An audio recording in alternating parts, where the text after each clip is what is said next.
Alright, ladies and gentlemen, spawning to the top left position of Nimbus as the purple Zerg player, representing the Academy on Team My Insanity. Good luck, Catzers. I'm guessing that's good luck, Casters, and I wonder if that's because he is planning on doing about 12 things at once. We'll be keeping an eye on this gent over here. He goes by the name Autumn, who apparently is also known as Winter, and has a Smurf account called Summer, which doesn't sound like the biggest Smurf account in the world to me. But he's going up against the Terran player with the StarCraft logo, yay! Spawning in the bottom right-hand corner of Nimbus as the green Darkstar player. Ladies and gentlemen, it's Avokado. Avokado has to be the most unassuming, least dangerous name in StarCraft 2. I'm trying really hard to think of a name that just doesn't sound as dangerous as Avokado. I mean, maybe Nestea, but, you know, if a can of Nestea was thrown at you, I think it would actually hurt more than if an avocado was thrown at you. Maybe anyone with experience in the stream chat can tell me otherwise, but what is the least threatening StarCraft 2 name you can think of? Don't say bunny. Bunnies can bite, man. Bunnies are like vicious creatures. You gotta be careful. All they do is multiply and be vicious. I have a healthy respect for bunnies, rabbits, hares, and the like. They are not always soft and fluffy. Avocados, though, I mean, well, aside from being delicious, I don't really know what else they have to... It's like, watch out, I can grow into a tree. Oh, I guess we've got seed, now that I think about it. Completely forgot about that as well. A seed would definitely hurt you a lot less than an avocado would. So there you go. If you can think of any more, tweet me at JoRoSaR. Let me know. I'll be interested to... in fact, I'll even read them out during the cast. I'll have my Twitter open. And I want to hear your most unassuming, your most innocent, your most fluffy StarCraft 2 names of all time. What have you got?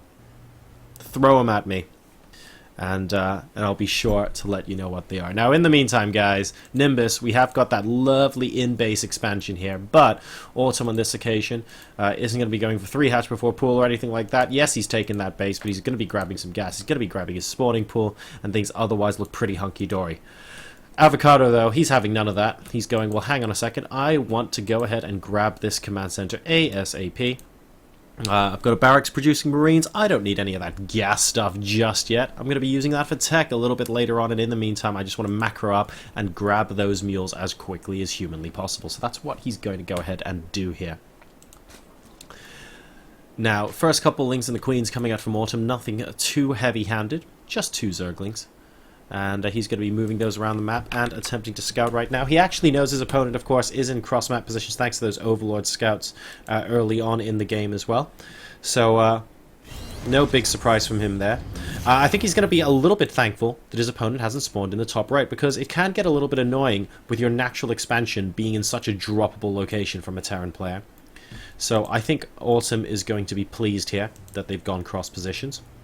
We can see the factory coming out here, as well as the reactor going down on the barracks, signifying, of course, that Avokado is going to be going into that heli in production relatively shortly. Number of workers at the moment is 23 versus 26, so Avokado not very far behind, and with the mules as well, he's going to be pretty pleased with his position. I expect we'll be seeing a third base in the not-too-distant future from our Zerg player as well, as we do now have the first 2 Hellions about to come out onto the field. We're going into barracks numbers 2 and 3, by the way, for Avokado, so wanting to invest a little bit in this bio post-expansion here. And we actually have, this is pretty cool from Autumn here, guys. We've actually got a couple of queens laying creep tumors down, presumably so we can get a nicer contrast in color to check out this NorCraft Cup Season 2, sponsored by Cooler Master and Hitbox, out in the middle of the map here. So, Autumn really trying to get a head start here with that creep spread. Let's see how well that does. Actually spreading in all directions, so really starting there rather than at his natural expansion. I think this is pretty cool indeed. Of course, having to build and cancel a building as well in order to get that creep spread out in the middle of the map. But Autumn deciding it's going to be worth it here. Let's keep an eye on sort of where his creep spread is at in kind of like the 10-12 minute mark and just take a look and see. I think, considering Hellions are out on the map, they're going to be a little bit weirded out to see that there's already creep in the middle here, and he's going, wait, what is going on here? And all of a sudden having to try and delay as much of the creep as possible is looking a bit strange, because technically a lot of it's already here, but really he wants to be keeping it within Autumn's base. So that's going to be a little bit odd, and that's actually forcing him to use an early game scan. Are we going to see... Oh, I'd love to see a creep tumor spread over there, but I think if the parent gets killed off, that's not going to be very possible. Every active creep tumor at least gets picked off here now, and Avocado is going to be able to continue harassing this third base and the potential natural location here. We've got the two queens moving out. The Overlord's already spewing gunk into the middle of the map, saying, well, you know what?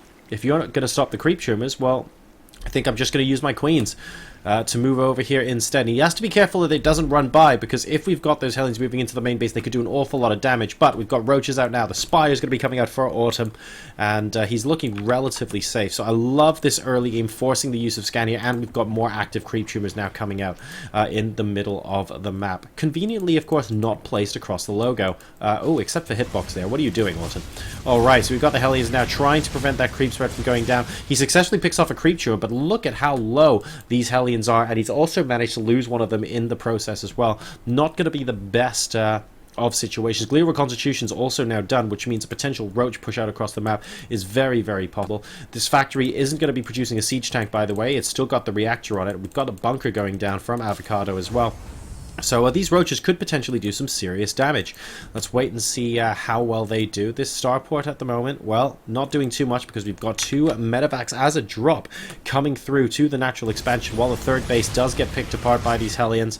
Absolutely no drones mining there at the moment, but not too much damage done on the whole. We've got a Spore and Spinecrawler here from Autumn as well, going to be able to, oh, very nice, immediately goes to work on one of those medevacs. A Spinecrawler is going to be able to help as well, and immediately pulling drones as well to attack, not wanting these Marines to get too much damage done at all. The Spinecrawler does go down, but they have bought a lot of time. The Queen and these Roaches combined, managing to take out actually the medevac. So while these Marines are still going to be able to do some damage, there are more units that are going to be coming over here as well. And it looks like the Roaches have they come back to help in the defense here?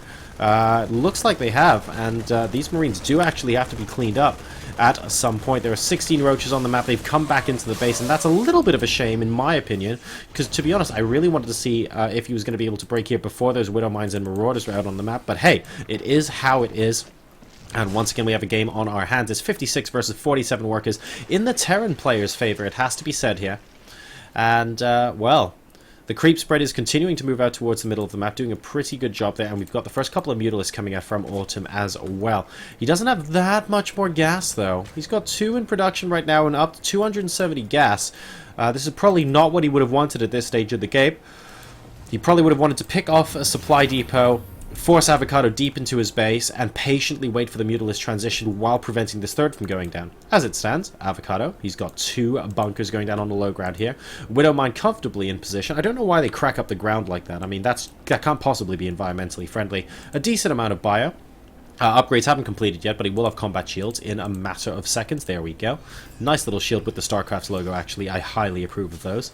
And, really, Avocado is looking like he's in a comfortable position. But, to be fair, after that initial harassment, Autumn is looking okay as well. He's continuing to spread creep out into the middle of the map. I don't think the Hellions were expecting that.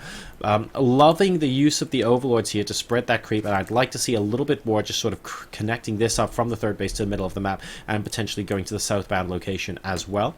We've got 3 more barracks coming in now from our Terran player. We've got a lot of racks inside the main base right now, and an armory going down as well, so potential for some Hellbat follow-ups, or maybe some upgrades on those Widow Mines or Siege Tanks later on. Ooh, and it needs to be very careful with these medevacs, actually. Very nice pick off there by those Mutalisks, not actually losing any at the moment. And these medevacs are being very brave, moving out across the map ahead of the army. Potential for Mutalisks to actually pick a couple of them off, but instead they're going to be going over here to try and harass. And there are only 2 Marines right now, so they might be able to. 3 Marines with Stim, actually. Wow, enough to force these away. I thought he was going to kill off the SCVs building those supply depots, but by the looks of things, he thinks this army's a little bit too scary and needs to have the Mutas back with the main army to defend. The fourth base has gone down for Autumn as well, in addition to the Banelioness. Only now just starting the +1/+1 though at those Evo chambers, so it's going to be a while that the Terran player has a comfortable advantage in terms of upgrades, because that +1 armor is going to be popping down as well. And we're going to have 1/1 bio against 0/0 everything Zerg in a matter of seconds here. This third base, well, yes, it's coming under attack, but the roaches are already there.